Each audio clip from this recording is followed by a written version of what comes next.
कल्पना करो, कुरुक्षेत्र का मैदान है, चारों तरफ युद्ध की आग। और तभी कर्ण ने अपने धनुष पर ऐसा अस्त्र चढ़ाया जिसका नाम सुनते ही देवता भी कांप उठते हैं, और उस अस्त्र का नाम था नागास्त्र। लेकिन सबसे बड़ा झटका तब लगा जब ये अस्त्र चलने से पहले ही श्री कृष्ण ने अर्जुन के रथ को पीछे की ओर खींच लिया। युद्ध के मैदान में लोग कहने लगे, कृष्ण डर गए, कृष्ण भाग गए।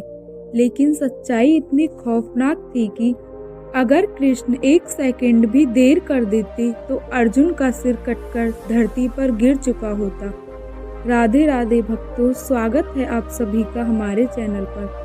आशा करती हूँ आप सभी पर प्रभु की असीम कृपा। मैं आपको बताऊंगी कर्ण के नागास्त्र का रहस्य, और ये भी कि श्री कृष्ण ने रथ को पीछे क्यों खींचा, असल में इसका कारण क्या था।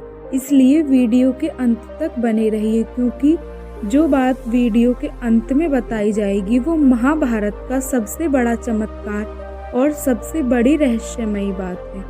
कर्ण दानवीर था, लेकिन अंदर से वह जलता हुआ योद्धा था। उसके अंदर बदले की आग थी, क्योंकि उसे हमेशा कहा गया था कि तू सूत पुत्र है, तू राजा बनने के लायक नहीं है, तू अर्जुन के सामने कुछ नहीं है।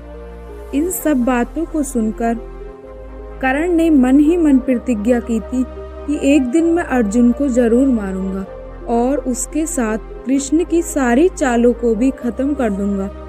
कर्ण को पता था कि अर्जुन से लड़ना आसान नहीं है, क्योंकि अर्जुन के साथ श्री कृष्ण है, यानी स्वयं नारायण है।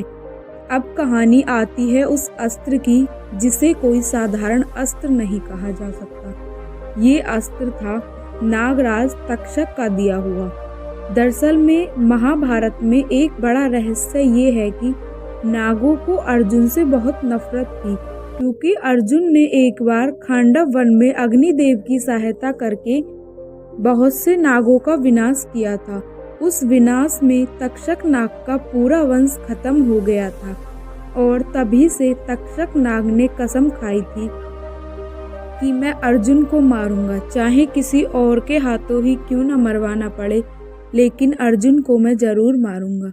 इसलिए तक्षक अस्त्र जो था वो कर्ण को तक्षक ने ही दिया था। नागास्त्र ऐसा शस्त्र था जो कभी खाली नहीं जाता और लक्ष्य का पीछा करके उसे खत्म कर देता है। युद्ध चल रहा था, कर्ण और अर्जुन आमने सामने थे। कर्ण लगातार बाण चला रहा था, अर्जुन भी उसके बाणों का जवाब दे रहा था, लेकिन अर्जुन के चेहरे पर थकान साफ दिख रही थी, और कृष्ण रथ पर बैठे सब देख रहे थे। कर्ण ने तभी मन में सोचा, अब सही समय है आखिरी वार करने का, यानी नागास्त्र छोड़ने का। कर्ण ने अपना धनुष चढ़ाया और उसने हाथ में वो बाण लिया जिस पर नागों की शक्ति थी। उस बाण में ऐसी सिसकारी जैसी आवाज आ रही थी मानो 1000 सांप एक साथ फुंकार रहे हों। पूरा कुरुक्षेत्र सन्न हो गया। भीष्म पितामह, द्रोणाचार्य, कृपाचार्य, सबके चेहरों का रंग उड़ गया। और तभी कर्ण बोला, अर्जुन आज तेरा अंत निश्चित है। अब वही क्षण कर्ण ने नागास्त्र छोड़ दिया। वो बाण सीधा अर्जुन के सिर की तरफ बढ़ा, और जैसे ही बाण आया श्री कृष्ण ने रथ को जोर से नीचे दबा दिया। हाँ दोस्तों, कृष्ण ने रथ को ऐसे दबाया जैसे रथ धरती में धंस गया हो, और वो नागास्त्र जो अर्जुन के सिर को काटने वाला था बस अर्जुन के मुकुट को काटकर निकल गया। अर्जुन का मुकुट गिर गया और अर्जुन हैरान रह गया। अर्जुन ने श्री कृष्ण से कहा, हे माधव, ये क्या था? अगर आप रथ को ना दबाते तो मैं। श्री कृष्ण मुस्कुराए और बोले, पार्थ, अगर मैं एक पल भी चूक जाता तो आज संसार का इतिहास बदल जाता, धर्म हार जाता और अधर्म जीत जाता। अब सवाल ये है कि वहाँ कुरुक्षेत्र के मैदान में लोग कह रहे थे कि कृष्ण डरकर भागे, लेकिन सच्चाई ये नहीं थी। सच्चाई तो ये थी कि कृष्ण भागे नहीं थे। कृष्ण ने अपनी लीला से अर्जुन को बचाया था। कर्ण का नागास्त्र कोई साधारण अस्त्र नहीं था। ये बाण लक्ष्य का पीछा करके मारता है, यानी जब तक यह अपना कार्य पूरा न कर ले वापस नहीं लौटता। अगर कृष्ण रथ को ना दबाते तो नागास्त्र अर्जुन का सिर ले जाता और फिर पांडवों की हार निश्चित थी। धर्म की हार निश्चित थी और अधर्म जीत जाता। अब यहाँ से कहानी और भी ज्यादा खतरनाक होती है। नागास्त्र चूकने के बाद भी वो बाण वापस मुड़ने लगा, क्योंकि नागास्त्र की खासियत थी जब तक वो लक्ष्य को मारता नहीं है तब तक वो लौटता नहीं है। अब अर्जुन डर गया। कर्ण हंसने लगा और बोला, अर्जुन अब बचकर दिखा। लेकिन कृष्ण शांत थे और कृष्ण ने अर्जुन से कहा, पार्थ चिंता मत कर, ये बाण वापस जरूर आएगा, लेकिन इसका अंत भी मैं ही करूंगा। कृष्ण के आदेश पर अर्जुन ने अपने गांडीव को उठाया और तेज मंत्र पढ़कर एक दिव्य बाण चलाया। वो बाण नागास्त्र से टकराया और नागास्त्र बीच में कट गया, लेकिन तभी उस बाण से नाग निकलकर भागने लगे।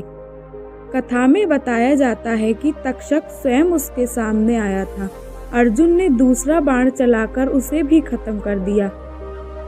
कर्ण के चेहरे पर गुस्सा था। उसने सोचा था ये बाण कभी नहीं चूकेगा, नागास्त्र अर्जुन का अंत ही कर देगा। लेकिन श्री कृष्ण ने उसकी सारी योजनाएं मिट्टी में मिला दी। कर्ण समझ गया कि अर्जुन को नहीं बल्कि श्री कृष्ण को हराना असंभव है।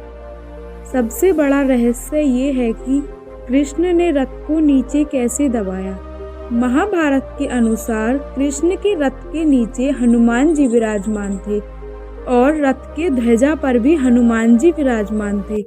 कृष्ण ने जब रथ दबाया तो वो केवल रथ नहीं दबा रहे थे, बल्कि वो धरती के नियमों को भी दबा रहे थे, क्योंकि कृष्ण सिर्फ सारथी नहीं थे, वो स्वयं समय के संचालक थे। अर्जुन ने कृष्ण से कहा, माधव आज अगर आप ना होते तो मैं मर चुका होता।